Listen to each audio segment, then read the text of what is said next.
यहाँ तो कोई कंफ्यूजन नहीं होना चाहिए। अब जो ये लिम्फॉइड स्टेम सेल है फर्दर प्रोलिफरेट होगा और फर्दर प्रोलिफरेट होके लिम्फोसाइट को बनाएगा। क्या बनाएगा सर? लिम्फोसाइट्स को बनाएगा। अब इस लिम्फोसाइट से जो है वो लार्ज लिम्फोसाइट्स भी बनते हैं, स्मॉल लिम्फोसाइट्स भी बनते हैं, और नेचुरल किलर सेल भी बन सकते हैं, इनके सेल भी बन सकते हैं। अब जो कॉलोनी फॉर्मिंग यूनिट है, इससे ना 3 प्रकार के कॉलोनी फॉर्मिंग सेल्स का फॉर्मेशन होता है। एक सेल बनता है CFUE, एक सेल बनता है CFUGM, और एक सेल बनता है CFUM।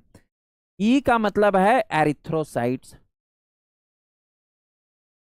एरिथ्रोसाइट्स यानी कॉलोनी फॉर्मिंग यूनिट ई वाला जो सीरीज है ये मैच्योर होकर के मैच्योर रेड ब्लड सेल बनाएगा। जीएम का मतलब है 2, एक जी और एक एम, इसको अगले पेज पर बताता हूं। और एम का मतलब है, एम का मतलब है मेगा कैरियोसाइट। क्या सर? मेगा कैरियोसाइट्स या मेगा कैरियोब्लास्ट कह सकते हो। ये मेगा कैरियोसाइट्स या मेगा कैरियोब्लास्ट से फर्दर जो है वो प्लेटलेट बनेगा। क्या इतने सेल बन गया? लिम्फोसाइट बन गया, एरिथ्रोसाइट बन गया और प्लेटलेट बन गया। सब कहाँ बन रहे हैं? रेड बोन मैरो में बन रहे हैं। एक बच गया सर बीच वाला जीएम, CFUGM। ये जीएम क्या है सर? 2 टाइप्स के हैं। एक है जी फॉर ग्रैन्युलोसाइट्स, ग्रैन्युलोसाइट्स, और M for monocytes, M for monocytes. Granulocytes से तीनों के तीनों ग्रैनुलोसाइट्स बनेंगे।